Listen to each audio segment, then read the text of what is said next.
World leaders from almost 200 countries will come together to combat climate change later this month. And we take a look at U of I students gathering to watch the recent Republican debate. Plus, the marching band and the chief are back in the spotlight after a recent controversy. Your UI7 Newsbreak starts right now.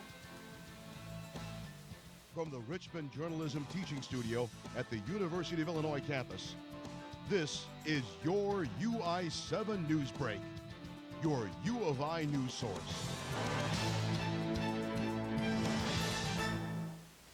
Hello, and welcome to UI7 Newsbreak. I'm Claire Lavazorio. And I'm Jessica Ramos.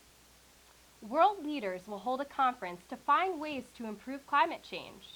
Over 200 countries will be participating in the conference. Alejandra Reyes has more on effects going forward.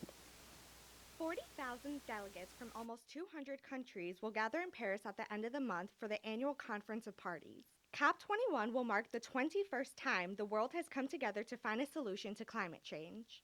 The conference will focus on the warming threshold of 2 degrees Celsius, something that's been measured since the start of the Industrial Revolution. This is how much we've increased the temperature from burning fossil fuels. If we cross the threshold, we're expected to go into a so-called danger zone. Entire countries could disappear because of rising sea levels. There will be bigger wildfires and more severe droughts. And an estimated 30% of animals will be put at risk for extinction. Countries now have to determine how aggressive of cuts to make, who exactly will fund these efforts, and how they plan to do so. Most importantly, they must decide how to prepare the world population for these adjustments. In Urbana, I'm Alejandra Reyes, UI7 Newsbreak. The University of Illinois is teaching students to stand up for what they believe in. In 2013, students voted 6-1 to eliminate the university's coal divestment. Since Illinois has taken no action, students question whether the university acts upon their beliefs. The debate that we're going to have today is about something that matters for you, because this is about the university you are sitting in right now, your university, and the way that university, your university, spends its money. Again, your money. Hashtag DivestUI is trending. Last Wednesday, students gathered at the Illini Union to discuss coal divestment. Students started this movement to remove U of I's $5.1 million investment in coal. They believe the contribution harms the environment. After the debate, attendees and professors were invited to the stand. A unanimous agreement reigned throughout the event. U of I needs to divest from coal. U of I college Republicans held a viewing party to hear each candidate make their case for America in the third GOP debate. We have Jimmy Jackson here with more. Donald Trump and Ben Carson remain front runners in CNN ORC polls, but that could all change exactly 1 year from next Tuesday when voters go to the polls in 2016 presidential election. CNBC held the third GOP debate so far during the 2016 presidential campaign. I joined registered student organization College Republicans at U of I to watch the debate at their watch party and get their reaction and what they expected from the candidates. It was a lot of emotional hype, about a lot of hot air, not a lot of talking about the actual policies and what they actually wanted to do, just a bunch of emotional hype, attacks on the Democrats, attacks on other people. I think Rubio and Cruz both were probably the strongest ones tonight. They answered a lot of charges that have been levied against them, and they also had some of the best ideas for the economy. With 14 of the GOP candidates in attendance, it can be hard for each candidate to get their points across with 1 minute to answer the questions, especially if the questions are bad.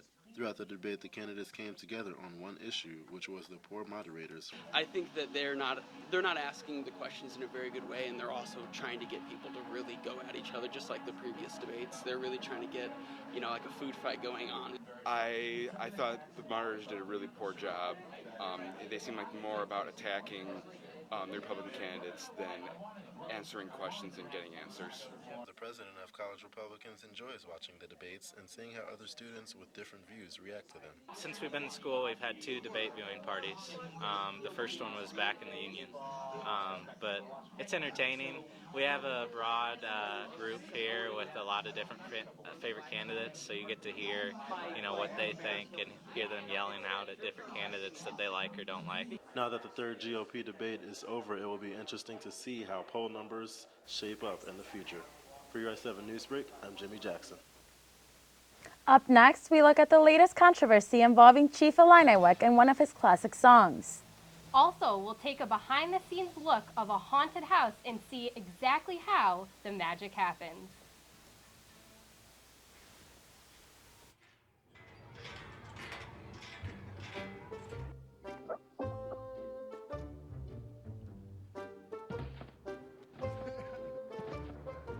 Ballerina.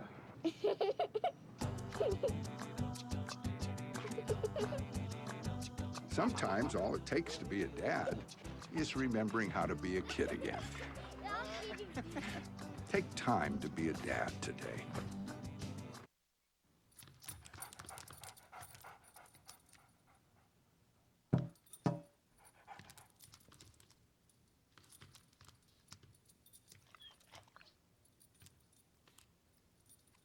There's a shelter pet who wants to meet you. Meet one today. Visit theshelterpetproject.org. Adopt. I come from a big family. I'm the oldest of 6.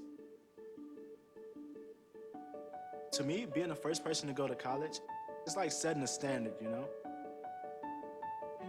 My little brother is 8 years old now.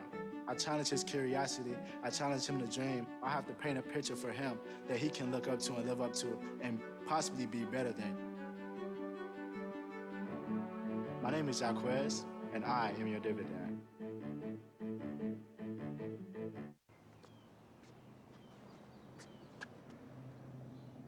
Here is my handle and here is my spout.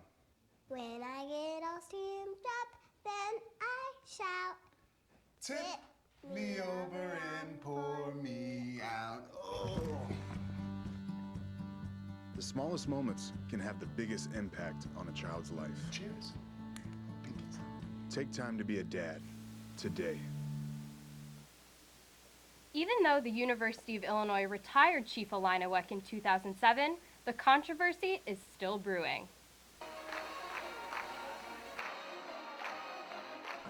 The chief is no longer the official symbol of the University of Illinois, but opponents are now looking to ban 3-in-1, the song played by the Marching Illini during Illinois football games. The controversy is full-fledged after Professor Emeritus Stephen Kaufman threatened to take the issue back to NCAA at a faculty meeting. Member of Students for Chief Illiniwek and current unofficial chief Ivan Dozier says regardless of the university's next actions, the song and chief aren't going anywhere. I think it's a little ridiculous to think that you could ban the chief, that you could ban the 3-in-1. Traditions are just so strong and embedded with people. Dozier is Cherokee himself and grew up learning about Native American traditions. But as important to him are Illini traditions and the pride he feels on game day. Every game day, members of the Marching Illini perform the 3-in-1 behind me, which is deemed the most exciting 4 minutes of college football. The 3-in-1 was taken on by the Song of the Chief after the Marching Illini began performing it. Marching Illini member Scott Johnston says that the song's meaning is misunderstood. I know it was taken on by the Song of the Chief after the Marching Illini started playing it. But yeah, it's just been a tradition of the Marching Illini and the university, so it's something we take pride in. Many chief opponents, such as the Native American Cultural House, have declined to comment on the issue. Those who have spoken out are asking for respectful discussion rather than casting of hate speech. And for those like Dozier, the power to keep the chief alive is in our own hands.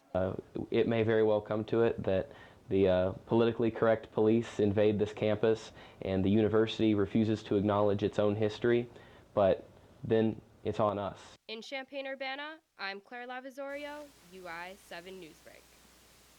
Members of the U of I community came together to honor the life of late student last week. The members of Zeta Beta Tau fraternity hosted a candlelit vigil on the Quad.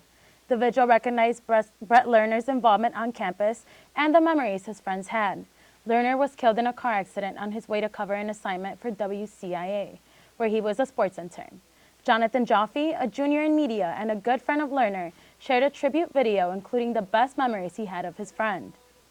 he didn't impact just us. His impact spread all across the UI-UC campus just because he was involved in so many organizations, and he was just a great person in general. He touched a lot of people, and even the people who he didn't necessarily touch directly can be affected by things like this, because a loss is a loss. Rabbi Dovid Teichtel, University President Timothy Colleen, and some of learners' friends and mentors shared their favorite memories with those in attendance. Lecturer John Paul said in his statement, "He touched each of our lives in a zillion different ways. He made us smile, he made us laugh, he made us proud, and he inspired us." Lerner was a broadcast journalism major and worked with the Daily Illini, ESPN-CU, Illini Productions, and the Big Ten Network. He was also a member of Zeta Beta Tau fraternity. Fellow students and friends impacted by Brett Lerner's sudden death should not feel alone on the U of I campus. McKinley Health Center is one resource, but it is not always the quickest process. The Counseling Center, on the other hand, schedules appointments on a day-to-day basis during the school week. In addition, students are always encouraged to call 911 in case of emergency or 911 from a campus phone.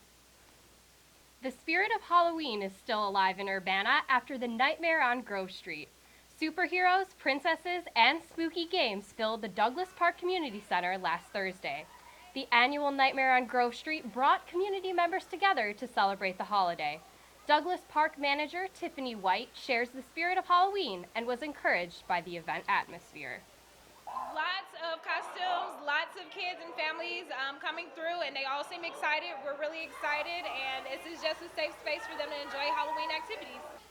The event was originally a haunted house, but for the last decade it has been transformed into a community-wide celebration on Halloween.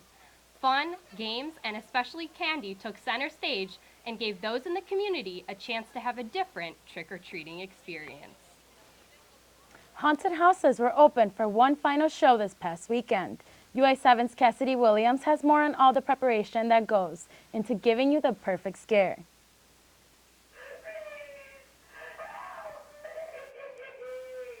Brothers Mike and Johnny Namoff took over the haunt at the Bone Saw Mill in Champaign earlier this year.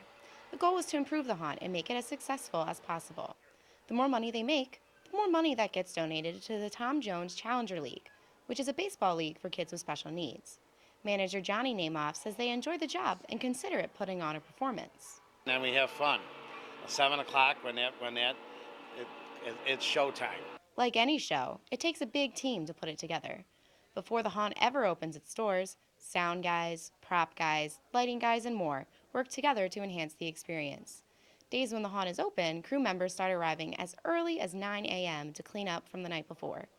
The over 80 live actors and 12 makeup artists start arriving around 4 p.m. The makeup artists say they have gone through around 7 gallons of fake blood this season. All the work is to make sure every guest leaves scared. Tonight is Halloween, so it's the last night that guests will be lining up to get their tickets. Actor Bob Hunt says he isn't excited for it to be November. Man, it's gonna be so different. It's gonna be pretty much boring again. This is the highlight of the week, coming out here, scaring people. When the haunt closes its doors for the season, crew members will start to break down some of the rooms that will be redone for next year. The new rooms will take a couple months to build. The Namoff brothers say they have big plans for next year. But first, there is one important thing on the agenda. Sleep. That's the first thing. In Champaign, I'm Cassidy Williams, UI7 Newsbreak. It's a problem that many face every year: too much leftover Halloween candy. Instead of throwing it away or simply eating it all, try some of these solutions. If you don't want to get rid of your extra sweets, you can always freeze the candy or use it in recipes. There are hundreds of creative ideas online. And did you know that you can donate that sugar as well? You can reverse trick-or-treat with residents at a retirement home to make their day while lightening your candy load. Organizations like Operation Gratitude or Operation Shoebox ship candy to troops overseas. Don't give up on your leftover Halloween candy. You don't have to waste it, and you don't have to be stuck with it. That's all for this UI7 Newsbreak. Thanks for watching and have a great day.